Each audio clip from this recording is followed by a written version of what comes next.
Hi guys! I have something really exciting for you today in support of The Mighty Ones Season 2, which comes to Peacock and Hulu this Friday, July 1st. I was lucky enough to speak with two of the hilarious, incredible, super talented cast members. I got to speak with Josh Brener, who voices Twig, as well as Alex Cazares, who voices Barry. Now, you might know Josh from many things, including Silicon Valley, the most recent season of Mythic Quest, and so much more. He's incredibly talented. He is the voice of Donnie in the new Ninja Turtles as well. Alex has some an incredible list of things that she's been in as well, including The Loud House, and both of them were so hilarious, and I had literally the best time talking to them. Yes, we talked about The Mighty One Season 2. We also talked about murderous ghosts and all sorts of crazy stuff like that. Even snacks, Disney snacks. Like, listen, we had quite the conversation. It was a lot of fun, a lot of laughs,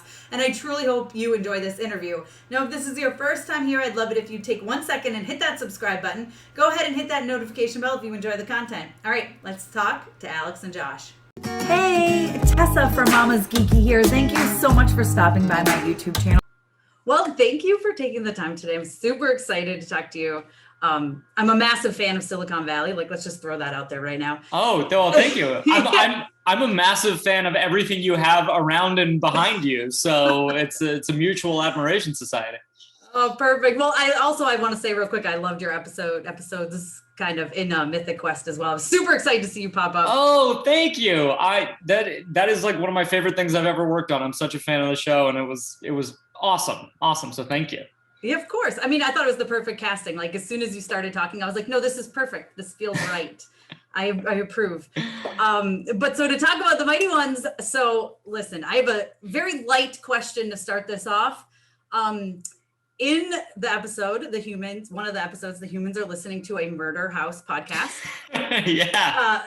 I happen to have what I consider, I'm pretty sure I have a haunted house. My friends call it the murder house. So I'm curious if you have any stories of maybe not murders, but ghosts. Well, my wife Megan is very into murder. She started a murder book club where they just read, true crime, horrifying murder stuff. And, they've got matching cardigans. So it's a serious book. Anyways, they were reading, maybe this may be way too dark for talking about a children's animated series, so I apologize, but they were reading a book about the Golden State Killer, and apparently something that the Golden State Killer did was turn every single light in the house on when he was about to attack or whatever. And we had just moved into our new house, and it had like smart home features, but none of it was set up right. So I was out of town, and my wife was in our new house by herself. And every night at 3:00 in the morning, every single light in the house would turn on spontaneously, and she was reading this book, and she would freak out, wake up screaming. So no ghosts in this house, I hope. But the smart home is honestly terrifying in and of itself. So that's crazy. We have that in our house too. And my husband likes to play with the lights because he thinks it's funny, and it's not funny when it happens. It's really scary. It's legitimately really scary. It's terrifying, especially like my house is 150 years old. And on one of the door jambs, someone wrote murder, I guess for fun. As much as you paint over it, it bleeds through within like 2 weeks. Stop. Come on. It's the most terrifying thing in the world. Somebody is trolling you. Please tell me that's it. I wouldn't be surprised if my husband, writes it on there. Yeah. Now, is it red rum, or is it just straight up murder? No, it's straight up murder. So no subtlety to No. it. It's great. Where do you must be on the East Coast if you live in a 150-year-old house. Yeah, I'm in upstate New York, so like almost Canada, basically. Oh, awesome. Cool. It's nice here. But I heard you talk to some of my friends earlier. So Tanya and Amanda are like two of my best friends. They were actually just at my murder house a couple weeks ago. We were hanging out. I love how much you guys hang out. You guys are all like field tripping to each other's houses. It's awesome. Yeah, so I heard Tanya gave you a list of snacks, and I'm supposed to give you a pop quiz and see if you remember what Well, snacks you're am I allowed supposed to eat use at my Disney. cheat? Am I allowed to use my cheat sheet? I took notes, or do I need to do it from memory? I know there's a Nutella waffle. I know for sure. That was the one that really stuck with me. But I'm going to my videotape. Hold on. There was a pretzel with like cream cheese or something. That sounded Yes, good. that's my favorite. The pretzel cream cheese sounded stuffed pretzel. amazing. Yeah, like I want one now. It's so good. That's my favorite one, Alex. Like I will eat that all day, every day at Disney. And then the macaron. The I can't remember what the flavor was, but the macaroon sounded awesome. Well, good job. You passed your pop quiz. Yay. Now, Alex, you missed it. I started off on such a very light note about, the murder podcast in the episode, of course. I was telling Josh about my friends call it the murder house, Amanda and Tanya, who you just met. But I was curious if you have any ghost stories. Yeah, for sure. Like, duh. No, yeah, I totally do. So a creepy ghost story that happened to me. Well, this one room in my grandparents' house, it's the one I used to stay in, of course, right?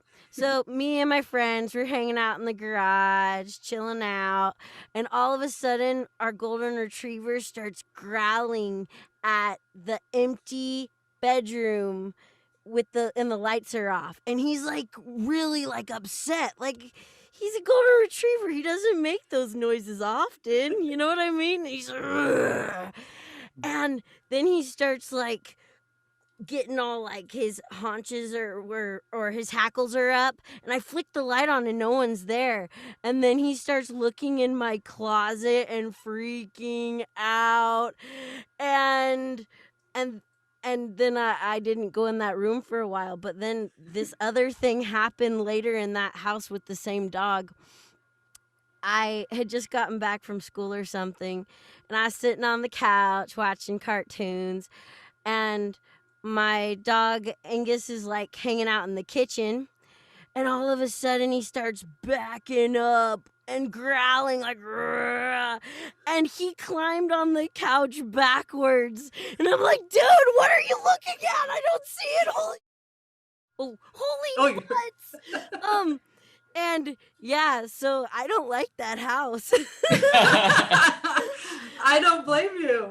I don't know. It's probably my imagination, but like if there's a house where you see dark shadows creeping around, it's that one. Probably on someone's burial ground or nugget. That's so good. Listen, I was telling the story about how I have on a door jamb I have a really old house, 150-year-old house, and someone had written murder, and if you paint over it, it like bleeds through. Oh my God! Yeah, I know. Get out! Get out! You don't want to live there! I've seen the movie! I know how it ends! But no, That seriously, it's so creepy. It's so creepy. But my daughters and I have two young daughters, they're 8 and 10, and we love this show. It's so much fun. And something I love about it is that there's stuff for adults too. Like I can have a really good time with it, especially when there's like, poop jokes and fart jokes. Like who doesn't love that stuff? It's so fun. Totally. It's an absolute blast. But I want to know what made you guys want to work on this show, and we can start with you, Alex. Oh my gosh, I love everything about this show, to be honest. So the creators, like Lynn Naylor, she worked on most of the shows I love in my childhood. She helped make Ren and Stimpy, you probably know that one. But I think she also worked on like Teenage Robot on Nickelodeon. My Life as a Teenage Robot. I think she worked on Powerpuff Girls.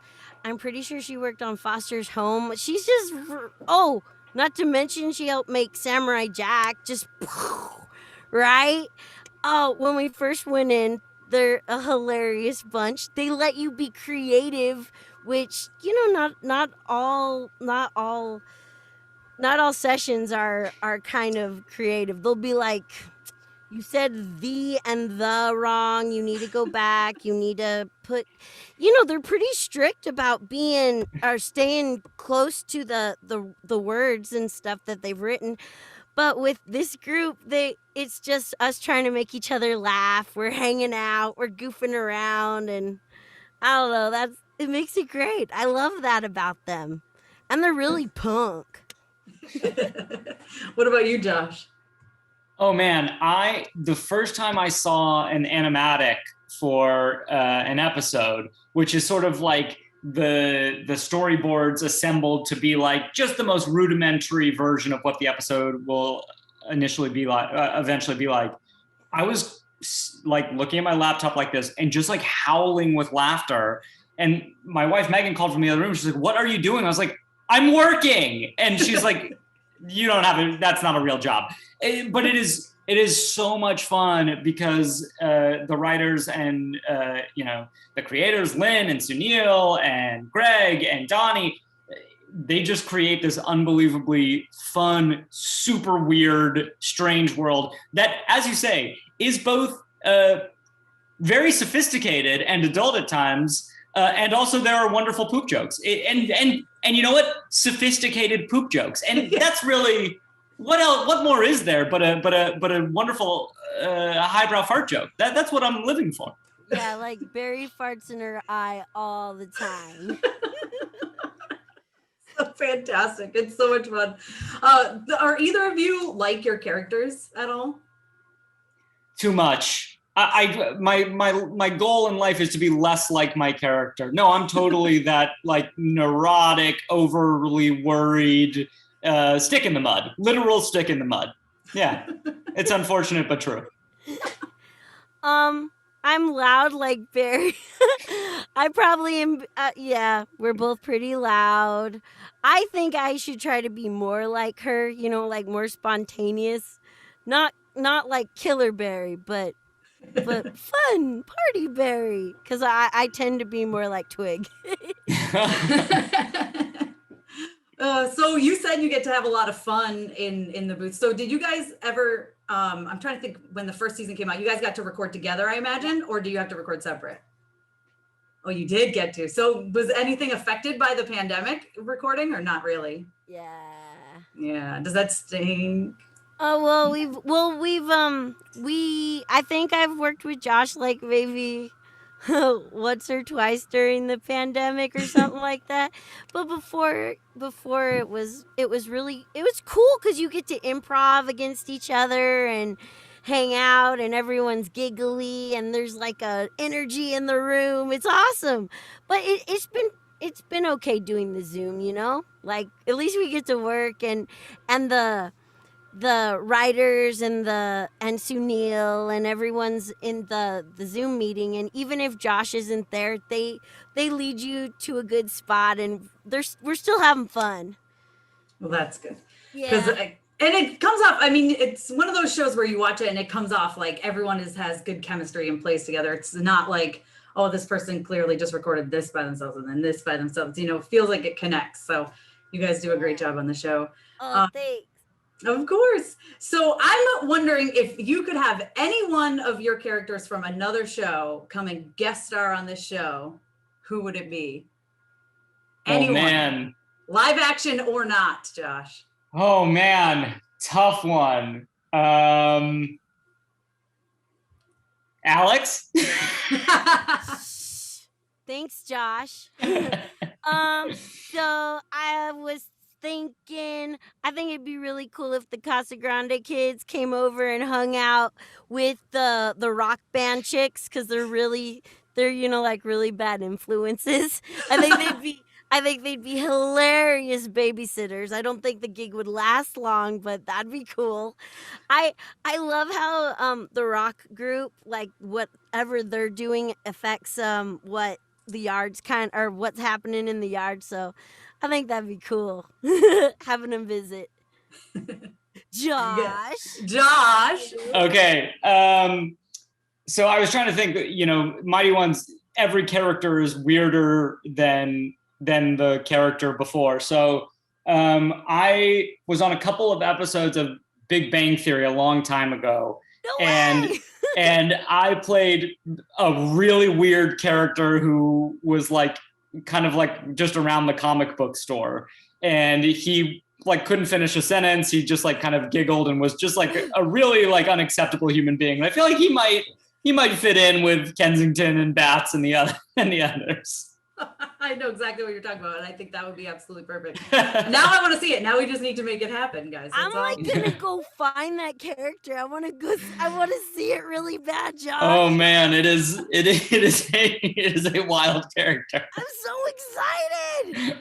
Oh, you know what you're doing after this. I'm sure you're gonna. She's like, I'm gonna look it up. It's gonna be a really exciting 80 seconds for you. That's about how long the scenes are. Every time I see you, I'll think about it, and I'll be like, "Yeah, that was a great scene." Oh, well, thank you guys so much for taking the time today. Before we wrap up, I just want to know, what would you like audiences and families especially to take away from this show together? I think it's beautiful. The jokes are amazing. It's silly, but with a sophisticated air. But I think it's just about four really great friends who have each other's back while they're doing crazy things. And I think there's some real sweet friendship moments in there amongst all the madness. Mm-hmm. Yeah, and it's kind of like this is one of the most creative shows we get to work on, or where we get to be creative. It's such a pleasure, and it's nice to see a cartoon that is really a cartoon, and they're zany for the sake of being zany, and that's awesome. I hope everyone can just, turn the brain off and just go with it for a bit. It doesn't have to always be this huge, we save the world. It might just be we save the yard, but that's good enough for them. It is. It's so much fun. And, really looking forward to seeing the rest of the season. I've only gotten a couple of screeners, but we're big fans of the first season, and it's just so much fun. And listen, Twig as an Easter Bunny is like probably one of the greatest things I've ever seen in my entire life. He's so cute. And then when he goes, hop, hop, I'm like, he's literally saying hop. This is the best thing I've ever seen in my life. Oh, just perfect weird. I want to make one really bad. I think that's so cute. Like, that's going to be my Easter decoration. It should be a Funko Pop. We need a Funko Pop. Oh, yeah. That's a great idea. Funko, are you listening? Funko. Everyone will buy it. All right. Well, thank you guys so much for taking the time today. This was so much fun. Thank you. It was so nice to meet you. It was nice to meet you. It was super fun.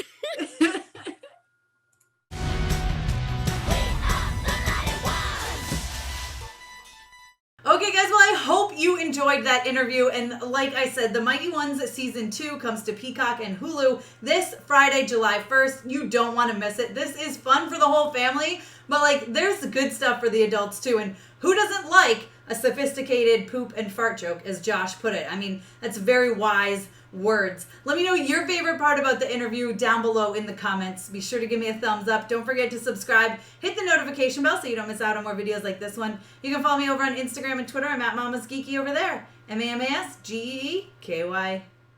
Thank you so much to all of my monetary supporters, my members here on YouTube, as well as my patrons. If you haven't joined yet, please consider doing so. We have some really awesome perks, including a monthly Zoom meeting where we get to talk face to face. Thank you again to everyone who supports me.